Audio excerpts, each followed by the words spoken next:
Welcome to Off the Collar. Powered by Arcos Golf. Produced in San Diego, California. Welcome back to another episode of Off the Collar. I'm your host, Nick Johnson, brought to you by Arcos Golf, Instacarts, Factor Rating Meals, and Talkspace. Go ahead and check us out, link in bio in our Instagram. We are doing a on-the-road episode. I got my fiance, Lauren Kuchar, driving. She's already over this idea, but we're going to do it anyway because we got to do something. We are on the road from Danville, Northern California, where Lauren is from, to Tahoe. A little bit of a life update. We are moving from San Diego. So the clan up here, we got the doggies behind us. So we're watching the dogs while her parents are out of town. And we are going to check out some new places up in Reno. And we also, the last few days, checked out some wedding venues in San Francisco. So we went to the Officers Club in Presidio, which is basically right next to the Golden Gate Bridge. I think we're pretty solid on that location. Do you think you're feeling good about it? It's starting to get real. Mm-hmm. What do you think? Mm-hmm. What was your, like, your mom kind of set us up on this tour. Did you think initially when you saw it online it was going to be our wedding venue, or did you think like after the tour was what solidified it? Both. I think for one, I love San Francisco. That's no mystery. And so when I found that there's venues that are all inclusive for everything, that they just set up everything, you just basically show up in the place that I love, I'm like, this just makes sense. I was really hoping we were gonna like it because I already in my head kind of envisioned that it would go like this. So if we didn't like it, then we'd have to start over, but I'm glad that we did enjoy it, and it was even better when we saw it in person because we saw the proximity to everything that we want to do and the convenience of it and the history of all of it too, because it is like technically a national park. So, yeah. Well, it was definitely eye-opening. It kind of felt like when we were apartment hunting a little bit, because you're kind of like getting the sales pitch from all these different people, and you're trying to envision the space just like you would, when we're looking for an apartment. But we got engaged. It was 8/18. Today is what? October 3rd. Mm-hmm. So 6 weeks. 5 or 6 weeks ago, and we're already venue shopping, and now it's a little bit of a mad dash because we're trying to figure out if we can get the venue for next year. So chatting with our respective families, they're both out of town, which is making this a little bit more complicated, but it's all in good fun. So we went to Presidio Golf Course to start, and man, I do not want to get married at a golf course. I don't know if it's just because I've been in golf my entire life, but there was nothing about it, like immediately Lauren could tell I just didn't like it. So, but then we went to Officers Club, and it was much more organized, and we could really envision like very cool flows, and I'll put in some shots here so you guys can see kind of a general idea, but very exciting. We're very tired today because also we did a workout class that kicked our ass. It's called Spenga? Mm-hmm. Spenga? Spin. Oh, what's the middle one? Exercise? Strength, probably. Strength. So spin, like a training and strength portion, and then yoga to end it.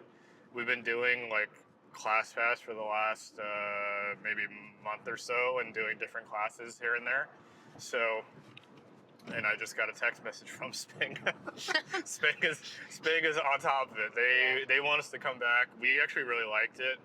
We've been in a few classes that have been a little difficult, but I think for me it's been fun to do, just mix up the classes we've been trying to do. The classes we started with like a hot Pilates. It was like 100 degrees, and there wasn't any instruction. It was basically just like get in the class, go and figure it out as you go, and we both almost passed out. So that was a bad start. Never again. Yeah, and then Lauren went to a bachelorette party the day of. So that was probably not a good way to start a heavy weekend of drinking, but we survived. And then we went to a Pilates class, which was Lauren really liked, but I got my ass kicked, so we may or may not go back to that. What was the other class that we did? Am I forgetting one in there? Or is it I just... did one, but you didn't come with me. Oh, I was sick. I was sick all of last week. Reason we didn't have a podcast last week, I was sick and I was playing in the club championship. So it was a very busy week. Unfortunately, I did not win, but it was a very good week, and I was literally like dying. So happy with the performance we had. Just I lost by 2 strokes and shot 2 rounds under par. Had 1 round in the middle that was just not very good. So, but yeah. Anyways, we are on the road right now. Oops. And are you gonna ask me your questions? Yes, I'm going to ask questions. I was just trying to show like where we're on the road right now. It's nothing exciting. Yeah, not very exciting. We're on our way to Tahoe right now. It's probably another 2 hours, just shy of 2 hours. So we're gonna do a little bit of a different section, which I'm gonna start doing here shortly. Going back to interviews, I love doing interviews. It was how we started this podcast 3 years ago. So we're gonna have some recurring, I don't know why I want to say clients, guests. We're gonna have recurring guests on the show. We're gonna have some new ones. I really just want to talk to the everyday person on, where they've been, where they started, a little bit of this wellness journey as well, and getting some kind of idea of where they started, where they wanted to be as they were growing up. And we're going to get started with 10 questions here, and Lauren's going to be our guinea pig for this week. So starting off, let's... No idea what you're gonna ask me. Yeah, I don't really know what I'm going to ask you. I got it. Focus on driving. So, to get started, give me 1 second. I got this fancy gimbal, and it likes looking at my face when we should be looking at both of our faces. Okay, so question number 1. Well, before I go into the questions, for the audience out there that doesn't know who you are, why don't you give us like the quick, if somebody stopped you in the street, what do you do? What do you do for a living? That kind of a thing, and then we'll start with these questions. That kind of a thing? Yeah. Well, if you don't know who I am, you can listen to season 2. No, I'm kidding. Yeah. I'm your fiance, obviously. We give a very long, detailed intro of what we're doing today. I'm a chiropractor, and I don't know what else is interesting about me. I have my dogs in the back here. We love our doggies. Yeah, I don't know. I don't know what else to mention that's not already previously in here somewhere. Okay. Well, let's go into it. So, first question is, when people ask, so what's your life like these days? How do you usually answer? And this is going to be kind of complicated because we got a lot of shit going on right now. Okay, immediately I would say my life is chaotic right now, and I don't preface that in a bad way. Whenever people have asked me that actually, and I don't preface that in like chaotic bad, but like chaotic good, because I'm definitely entering the season of life where like friends are getting married, friends are having babies, cousins are having babies, we're getting married, all this stuff. And this summer has been nonstop of like, we went to my cousin's wedding, and then we celebrated your sister's birthday, and then we went to a concert, and then I went to a bachelorette party. And now we're in the process of picking a venue and also picking out buying a house and moving our whole life from the most southern part of California all the way up to Nevada. So that's kind of crazy. But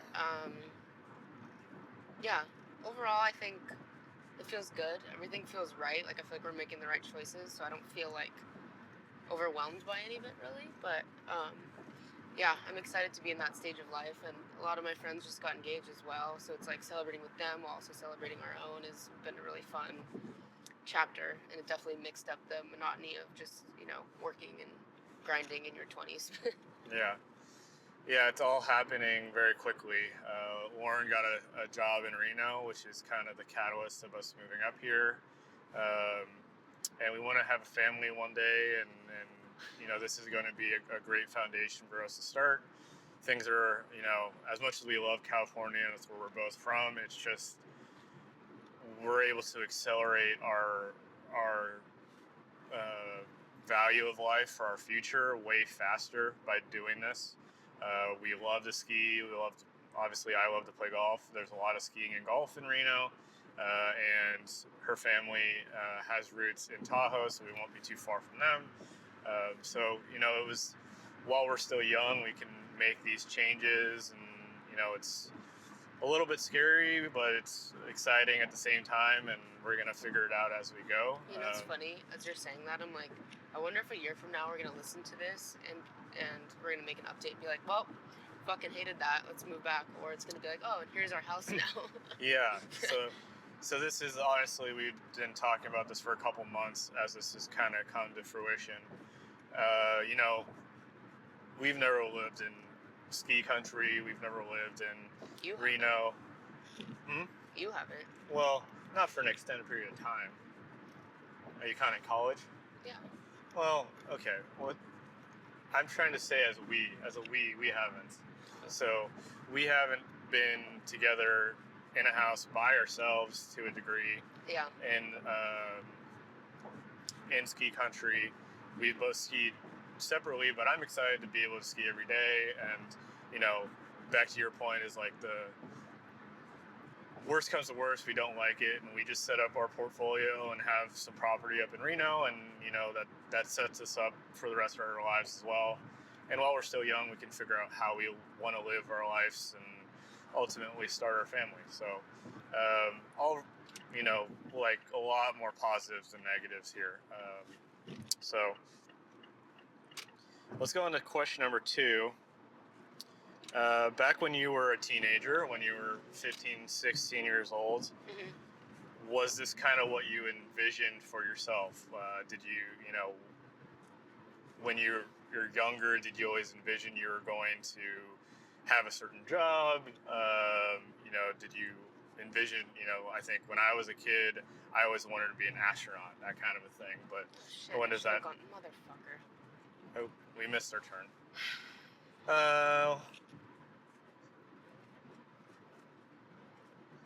We can get off here.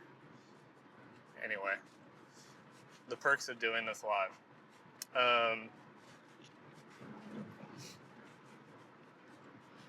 Just give me a second to answer your question, please.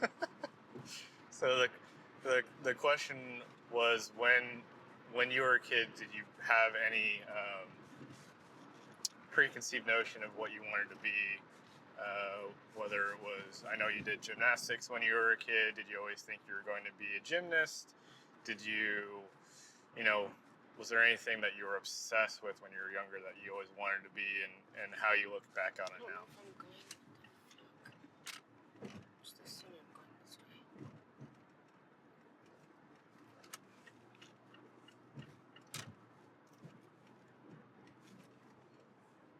Anyway, while we wait for Loren to answer this question, go ahead and check out all of our sponsors: Factor Ready Meals, Instacart, Talkspace, and our grand sponsor, Arcos Golf. Thank you guys for listening, and thank you for all our sponsors for allowing us to do this. It's been a hell of a journey, and we're just getting started. So, how you feeling? You ready? No, I'm not ready. I'm trying to get us back on the freeway without getting in a fucking accident. Okay.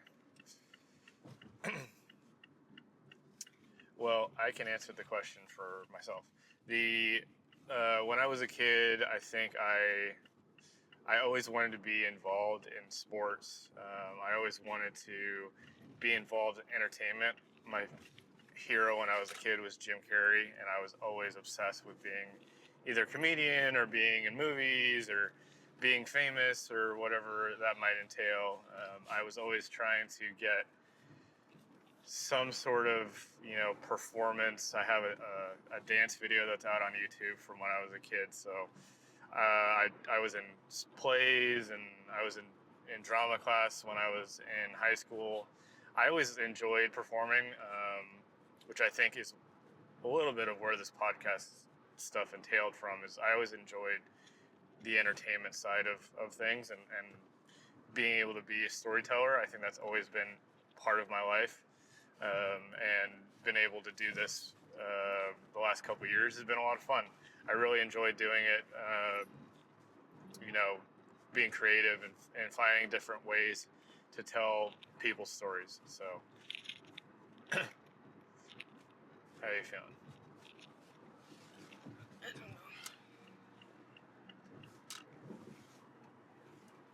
Okay, we're back.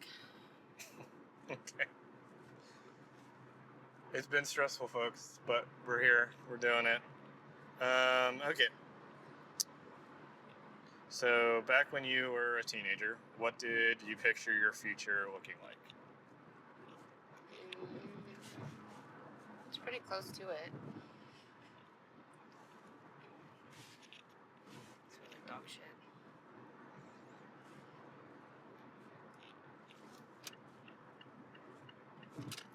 Oh god.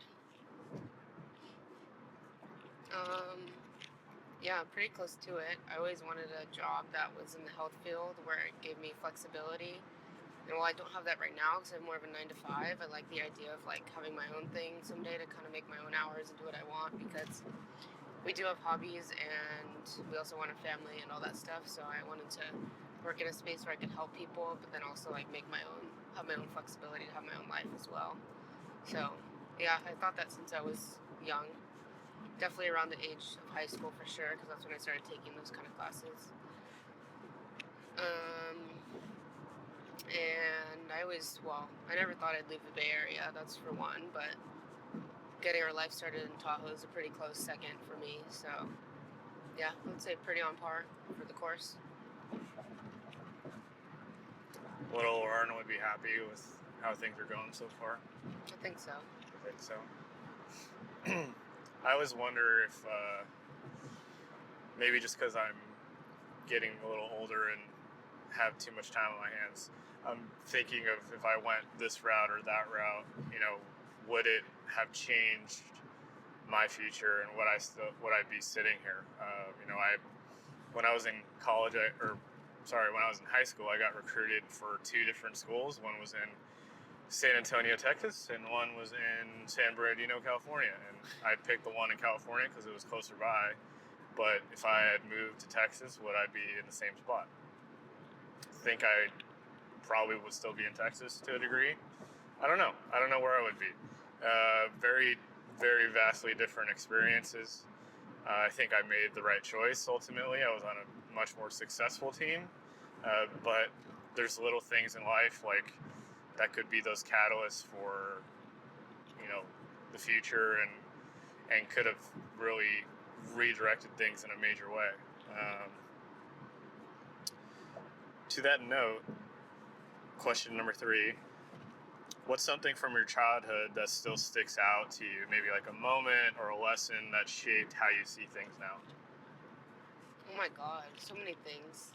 I think the first thing that came to mind immediately was definitely when I did gymnastics. There was a time when I was like in middle school, I think 10, 11, 12 maybe, where there's only 4 of us on the team, and we had this coach that used to coach the Chinese national team straight up from China.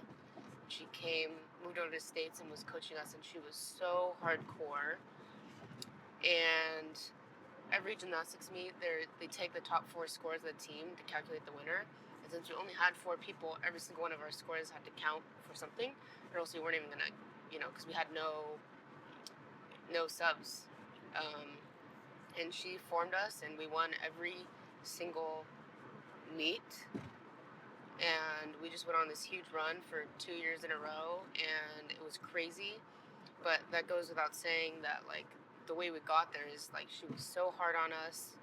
it was like we didn't get water breaks, we didn't get this or that, and like as a young kid in like the 6th grade, all your friends are going to the mall and they're trying on lipstick for the first time and they're going to, teenage birthday parties, and I was always at the gym doing that. And sometimes I wish that I just, could have just played soccer where it's 1 hour practice like 2 times a week and been more involved in a social circle, but then at the same time, I think having that kind of work ethic where you're so dedicated to something so early on in life has really shaped a lot of qualities about myself, I would say. Like in chiropractic school, a lot of it's hands-on, obviously, and so given that I have like a strong athletic background, like I took that very, very seriously, and a lot of it came naturally, I would say, because of that. And um, I'm just very used to being coached by like the toughest of tough. So when I had like teachers in chiropractic school that were teaching us things, and it was kind of in a playful way, I just took it super serious, and I think that really helped accelerate like my decisions and what I wanted to practice and how I was going to practice, and um, that kind of stuff. So I would probably say that. The secondary thing being probably that of a very large family, and when we were young, we lived in Southern California, but then my parents moved us back up here, and going to school with cousins and having aunts be our babysitters and all that kind of stuff was a pretty unique experience, I would say, to have like 100 relatives within a 30-mile radius. Yeah, I'd probably say those two things. So do you feel like you missed out on like a normal, quote unquote, normal childhood because you were basically like pushed into this world at an early age? Yeah, I would say that. That's fair. I mean, I don't feel like any FOMO or anything about it, but You don't know any different. The reality of it is that's what it is. And to this day, like, I have a hard time missing out on things. Like, I would rather take off work or take off whatever to be present for someone's birthday or whatever, because I feel like in my formative years, I did, I didn't stop to smell the roses. I was just grinding on something, and I didn't, let myself have as much fun as I should have. So now I definitely, I guess, to answer your first question as well, I think that kind of forms the way I treat my adulthood, is like, no matter what I'm going through, or, whether it's work, whether it's personal stuff, whether it's whatever, like, I'm always going to make time for friends and family and going on vacations and this and that. So, yeah, and in a sense, too, like, the four of us were, like, so tight. So, like, while I missed out on stuff at school, it was, like, I wouldn't trade those friendships for anything. Like, they were there at my, like, college graduation party and stuff like that, even though we hadn't seen each other in, like, a decade. So, yeah, there's pros and cons to everything, Yeah. No, I think that's where we probably related a lot initially, is we had very similar upbringings. Like, I was very, I tried different sports, but I was always very one-sided, like, mentality that my dad played sports in college, my grandpa did, my great-grandpa did. Like, I had a lot of pressure growing up that I needed to play a sport in college, whatever that was going to be. So I was always, I think about, we talked about this last week, in club soccer, I was usually like the captain or one of the guys they looked up to, which was ironic because I was like 5'3" and 100 pounds, like very small kid, but I was always, I don't know what it was, but I was always training for something. Like, I remember I would skip lunch when I was in elementary school just because I wanted to go play, and like I would literally run everywhere. I don't know why. It felt like I was always doing something for soccer. I was doing something for a sport. I was doing something to better myself in competition. And I don't think that came out of necessarily like discipline. Maybe it did on your side. I think it was an expectation. If that makes sense, the difference between somebody like telling me to do it versus expecting me to do it. Because I feel like I did it on my own accord. I don't feel like somebody was like, we talked about this with our children. Like, we want them to be able to make their own decision with what they want to play. But I think there's so much more potential growth for a child to learn through sports than to not have sports, and to just have that social aspect of it too, like growing that camaraderie and learning how to be with children or people your own age. And there's a lot of things you can learn from just sports in general. I don't know if I would have them play golf unless they really liked it, because golf is very difficult. Takes a lot of patience. I'm sure gymnastics is too. You do things now that, because your gymnastics background, might seem normal. I have no idea how you do some of them. You'll just do like a flip in the middle of the living room, and I'll be like, what the fuck was that?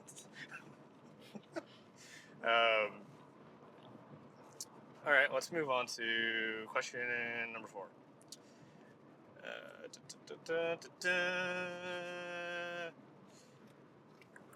Was there a time when things just clicked, like you knew you were on the right path?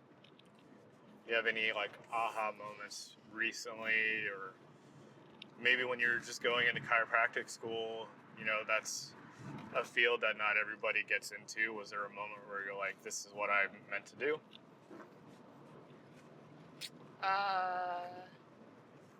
Yeah. There's a lot of those, actually. I gave a whole speech on this one time at school. I would say an aha moment was when my mom was one of my first clients.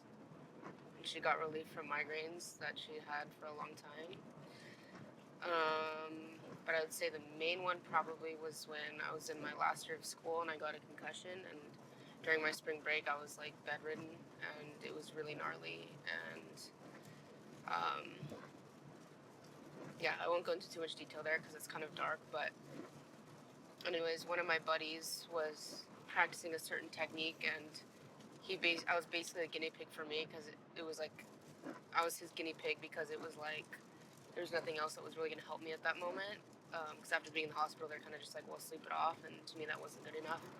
And then after that, once I just felt like immediately better, like asymptomatic, and just was completely myself after one adjustment, I was like, holy fuck, imagine what that could do for somebody else. Especially given that was his first hack at it, basically. Yeah.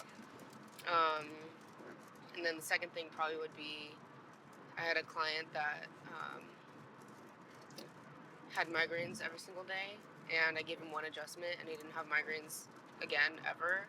And he was pissed off at me, like, why aren't you working on me? Why aren't you setting up my appointment? I'm like, you don't have problems anymore. Like, why do we need to do this anymore? So I think those things are kind of in my head, like, okay, this is gonna work, and that's how I kind of realized those are the kind of clients I wanted to work with, and that kind of stuff. And through that, I made some good friends. It led me to my first job, doing this specialized technique where, obviously that ended how it did, but it led me to meeting you and all this stuff. So I think all of that stuff had to happen for everything to line up. I was about to throw myself in there, but you put me in there too. Oh, you must love me. Just for my own curiosity, can you give like an elevator pitch on why chiropractic is so good for migraines? If you want to give a little bit of science behind it, you can. But just for those, like anyone listening out there that might have migraines and is a little skeptical on, chiropractic work. Yeah, I would say my quick pitch is everything is brain-body connection. Your brain powers everything in your body. If you think about your eyes blinking, your heart beating, all that stems from your brain telling your body what to do, even though it's a passive thing. I mean, also there's voluntary things like you're like picking something up or moving weight or whatever. Like that's also your brain telling your muscle to work. Most of it's subconscious, and when that's not working properly, then it becomes a conscious thing where now you're having pain, etc., etc. So the thing that connects your brain to your body is your nerves, which is in between your spine. That's why we like to work on that. So people who've taken pills their whole life, it basically just numbs it. But if the brain is not communicating with the body, you're just always going to deal with that symptom. And so that applies for everything, but migraines specifically in the top of your neck, not only do nerves come out the top, but also blood flow. And so if part of the spine is pinching on one of the nerves, it's also pinching on the blood flow, which is what creates that thumping in your head. So you can, do Botox, medication, whatever, to numb the nerve. But ultimately, if that pressure is still going to be on that blood flow, the pain's going to come back. Whether it's in 6 hours after the pill wears off, whether it's in 6 months after the Botox wears off, whatever it is. An analogy a lot of people like to use, which I think is kind of tacky, but I'll just say it here anyways. It's like if you have a hose of water, you turn up the faucet, it should be working full flow. But if you have a pinch on a nerve or anywhere along the spine, putting pressure on it, it's kind of like stepping on a hose and the water comes out slower. That's kind of how, if there's any pressure on the nerves, that's kind of how the signal is getting to your muscles and your organs and your tissues, which we don't ever want things working at, 50%. We'd rather them work at 100%. That's why getting adjusted, moving the bones off of the nerves lets them work properly and get the blood flow and the nerve flow that you need for your body. Okay. Makes a lot of sense. I've been going to a chiropractor for a long time. Obviously, I have my own in-home chiropractor now. I do have to be very selective on when I ask for adjustments because she works her ass off and doesn't want to come home just to adjust this clown. It is funny that you use the hose analogy. When I was first selling golf clubs, there is a hose analogy in golf as well. Not used the same way, but it's basically to paint a picture of how to make a driver work the correct way. Is basically, for the golf nerds listening, is if you have a hose and you have water flowing out of the hose and you have it just parallel to the ground, it goes X amount of distance. But when you arc it up, it's the same amount of force coming out of there, but because there's a little bit more arc, it goes a little bit further. And that's essentially what driver golf club fitting is, especially when you're trying to get it to go further. You're trying to get the ball to come off the driver in a certain way so it has a little bit more arc. Usually when you're improving an amateur golfer, the less spin you have on the ball with the more launch and height will give you more distance. But it's funny how there's similar parallels. There's a lot of parallels to our lives and the way we're brought up in general. And I don't know, I find it spooky sometimes of how many things we have that are parallel. Different but parallel. Let's go into a few more here. Okay.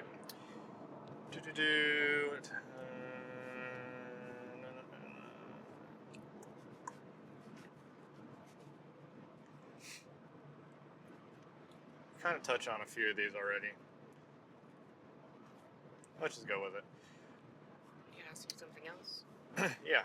Next question is, what about a time life hit you sideways and forced a change you didn't see coming? I know you just mentioned the concussion part and getting adjusted. Is there anything that you would say, I would equate those to bigger moments.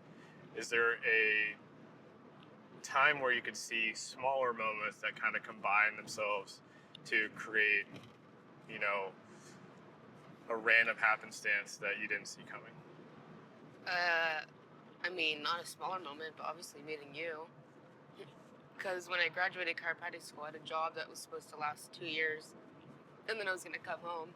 So I was going to go to San Diego and have my fun and make my first big girl check, and then move home and start my actual life up here. And then you came in like a wrecking ball, and then I ended up staying in San Diego a lot longer than I anticipated. And about a year ago, I would say, I had started having thoughts of like, holy shit, my whole life might be here. And that was not part of the plans when I drove my car down to San Diego. So that was a lot to process. But now we're kind of in the process of coming back up here a little bit. Definitely a neutral zone that, neither of our families technically are. But,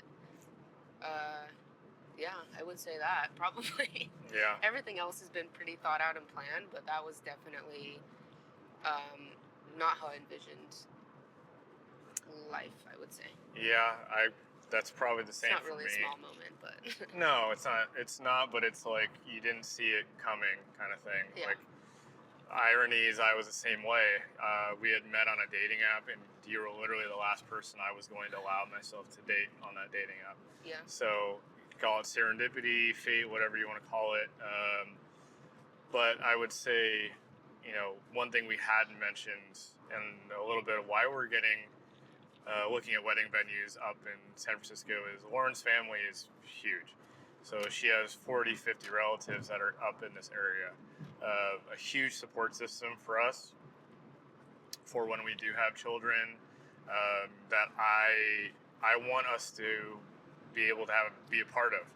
I have a decent sized family and support system, but nowhere near, I didn't grow up with that, and I want our children to be able to have that eventually. And that's something for me that I didn't think was really possible. I met, probably within 6 months of us dating, I met for the 40, 50 relatives at a reunion, and I was definitely thinking to myself, like, wow, this is something I didn't think would be possible. That I could be a part of this for the rest of my life. Like we have, and we also just met the other side of your family from your dad's side, not as big, but still plenty big in its own right. And we have that for the rest of our lives. And it is pretty amazing. I don't know how you feel about my family side of things. Like I'm very close with my sister. I'm sure that was fairly intimidating to start, but now we're all on group chats together, and we just had, my sister was part of the engagement just to be there and take pictures. And how do you feel about integrating into my side of family? I mean, yeah, I think like we've touched on a few times, it's like our families enjoy similar hobbies and we have similar lifestyles already. So being part of your family is like, being part of my own in a way. Like it was pretty simple to fit in and enjoy, and I'm definitely gonna miss, just having dinners with your parents and doing stuff like that once we're up here. But in the same breath, they enjoy the same hobbies we do, so we'd love to have them up here to go skiing and golfing and all that. So I just feel like our family lives go hand in hand in a way, and I'm glad we're starting our life in a space where both of our parents can come visit and enjoy the fruits of our labor, I guess, and what we've picked out and set out for ourselves. Yeah, it's interesting. When I started seeing my mom and you like interact, we were starting to show her like wedding venues last week, and it's so different because I've never had. There's like a few instances last week. You got introduced to like all the women at the golf course where members at. And you got introduced as, like, what was it, daughter-in-law? Like, my mom is clearly enjoying this a lot, which is great. And I'm very happy that you guys have a relationship. My parents are fairly laid back, but it's good to see it actually be like a relationship building. And you guys are able to have girl talk conversations that we can't have. That's, we talk about pretty much everything, but there's a difference. Like we had dinner with your friend Megan, that you guys are both engaged. Like I can sit there and I can witness and I can be involved, but you guys have known each other your entire lives. You guys have wedding rings that are almost identical. Like there's things that I witness as your partner, which I think is so cool now, that I'm like really enjoying. Is I have a front row seat to how your life is going to develop and how things are going to change in your life, and you do the same with me. And I think I saw something like, I think it was from a movie or TV show, that when you pick a partner, you're picking somebody to be a privileged witness in your life, which is so rare and unique. Like there wasn't a part of me at all with this whole change and move that, it's only nervy and scary just because we're going to an area and it's a little crazy that we're doing it, just on a whim. Yeah. I mean, it's a very educated whim, but it is on a whim. So it's something I think we've, after just having solid communication and understanding what we want in life, is, at least for us, we've agreed that, and I don't want to speak for you, but I think I can speak a little bit, is we've agreed that no matter what we're going to do, as long as we're doing this together and it's well thought out and makes sense, all the other stuff doesn't really matter. Like, we'll figure it out as we go. Like we said, it's like, we could hate it. We could go up here and this could not be for us. But when else in life are we going to have the opportunity to do this while we're still young? We don't have kids yet. We got these little doggies behind us, but they're not with us all the time. Speaking of So, which, can I see my phone for a sec? Yeah. Sorry. No, you're good. So it's a very, we have our pitfalls, we have our arguments, but we have always decided, whether we have arguments, whether we have disagreements, we're always going to talk them out. And I think that's always been very healthy for both of us. Trust me, there's times where I feel really bad of what I've said. There's times that she feels bad. Oh my God, we're going to this now. Okay. What is happening? I'll go back once you give me the phone so I can understand what our next question is. Hold on. But right now I'm just trying to fill space because why not? It's been like 40 minutes already. It has been 40 minutes. So I'll go into one or two more questions and then we will call it. I hope you guys have enjoyed this little interview. I've enjoyed it. I learn more about my fiance every day. I love her so much. Okay.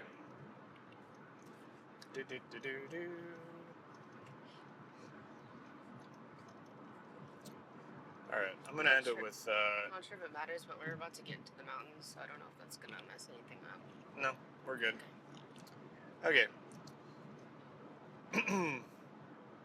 These two will be good.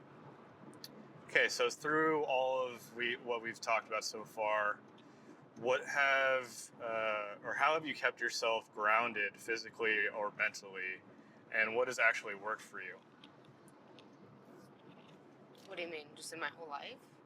Yeah, when you're going through the stresses, when you're going through the tough times, going through the good times, is there anything that you've gone to that's helped you stay grounded, that you've had to maybe add or maybe subtract to your life? That's, these are stressful times. I'll throw in one that you're probably tired of me mentioning, is our cold plunge. Like, I feel like we got a cold plunge in the last month, and that has been something that's helped me a lot physically. It's helped me a lot mentally.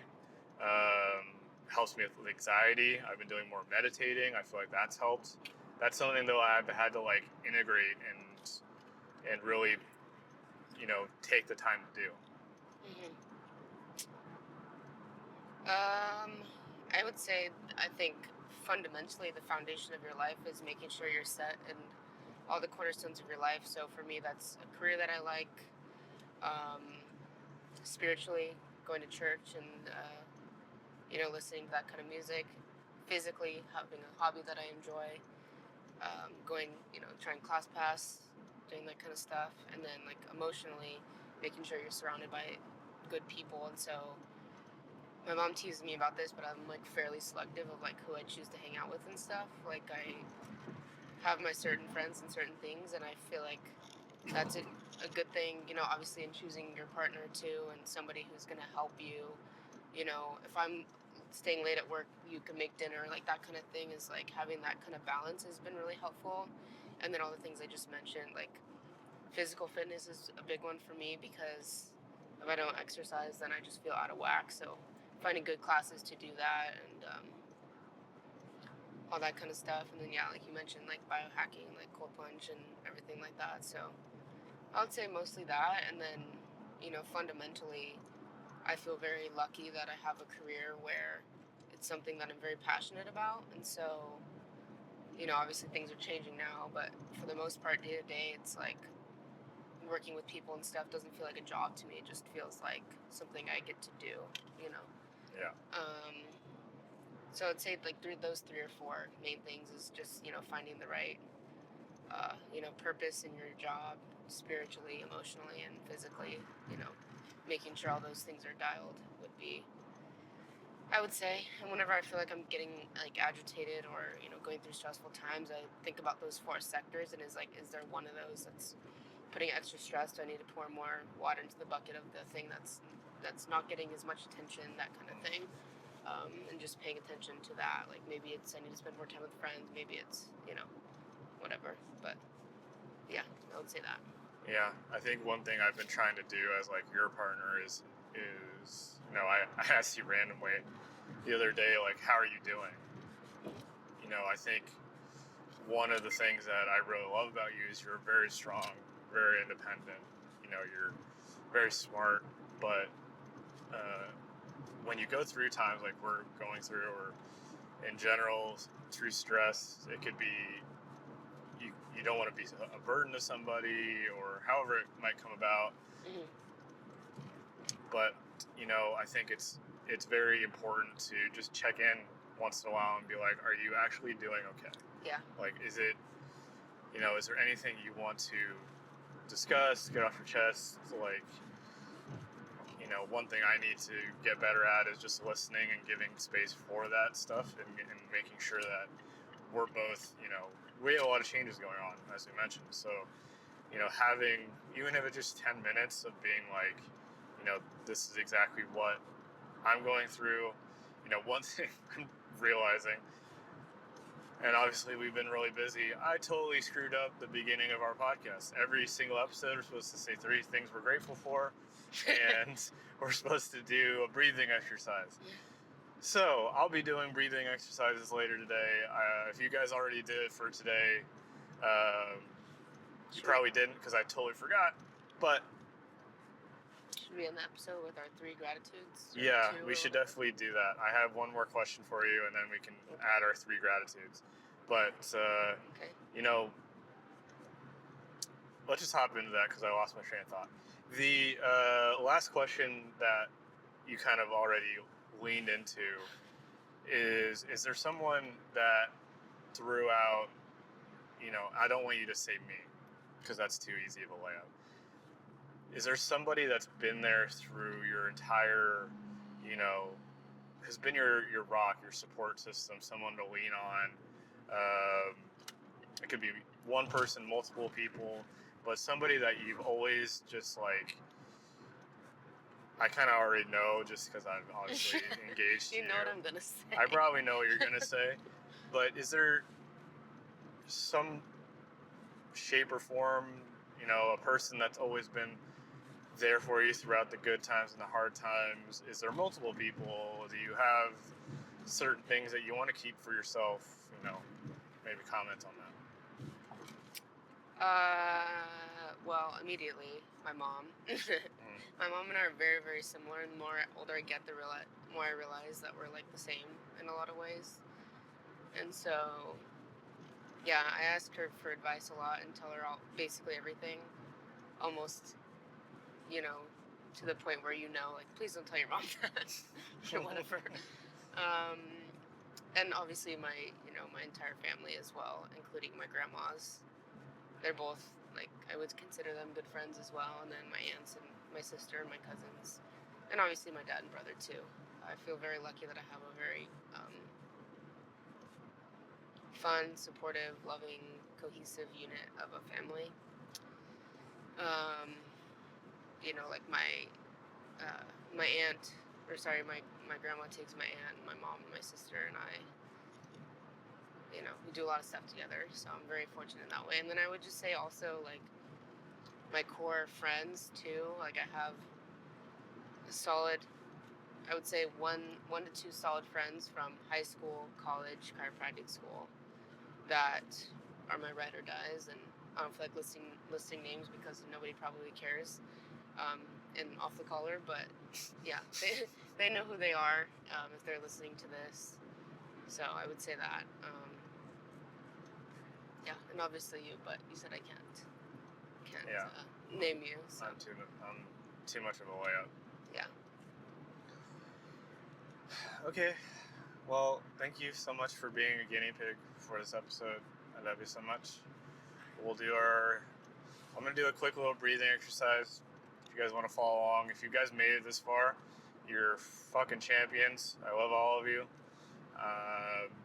Breathing exercise very easily is breathe in through your nose and then breathe in through your nose a little bit more so you really expand those lungs and breathe out through your mouth. So again, in through your nose and then expand your lungs one more time and out through your mouth. And do that about 10 times and you really will, you've probably heard this on other episode, it's great for anxiety, just a quick little fix. I'll do it, in the cold plunge or just something that I'm trying to get through really quickly. One thing that's helped me is feel like your shoulders kind of just relax down while you're breathing out. Just get the stress out of your system in a quick little 10-minute thing here or 10 breath thing. It's going to help you a lot. So again, in through the nose, expand your lungs as much as you can, out through the mouth slowly. And then some 3 gratitudes. One thing I'm grateful for this family that we're about to be a part of and build, that we're able to do these things and travel to these different spots in Northern California. Really amazing that we were able to see all these venues and do these things rather easily and quickly, even though traffic sucked yesterday. But nevertheless, we survived and we were able to do these things together. I am grateful for my fiance. I still call you my girlfriends. Today's National Boyfriend Day and she won't celebrate with me. You're not my boyfriend. I am your boyfriend. You're not. Okay. Anyways, and I am grateful for these struggles that we've been going through. Not everything is rainbows and butterflies. We try to remain positive because that's the only way to go through it. But we're very grateful because they just open opportunities. They open doors. They allow you to be fully human. That is something I'm always striving for, is how can I be the most human I can be? We are in a very lucky period of our lives. We're very lucky just to be alive, just to be here. The percentages of us being alive in this time frame are very, very small. So very grateful for that. And that we are able to do this. We're very fortunate. Any gratitude you want to go off of? Sure.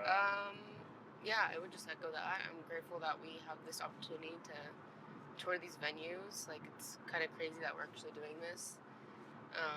I'm grateful for both of our parents. They've been very supportive of us the past month and a half. I mean, ever since the beginning, but especially now, like, helping us celebrate, helping us get things started, setting up stuff for us and, accepting our decision to do what we're doing and meaning, moving and all that. And it's been pretty simple so far because of them, I would say. And yeah, obviously grateful for you that you're willing to, do all this with me, have a wedding up at where I'm from, move up closer to where my family is, all that stuff. It's probably not simple, but I'm very appreciative that you're willing to do this stuff with me and start, the next chapter. Very simple. Very simple. And I'm grateful for my doggies who, I think there's a suitcase on top of Smalls, so. No, our dogs are fine. Anyways, thank you guys for listening. This has been Off the Collar. I'm your host, Nick Johnson. This is Loren Kuchar, almost Loren Johnson. Are you taking my last name? Getting on film? To be determined. This is what I'm dealing with. We will see you guys on the next episode. I love you. See ya. This has been Off the Collar. Be sure to follow and subscribe.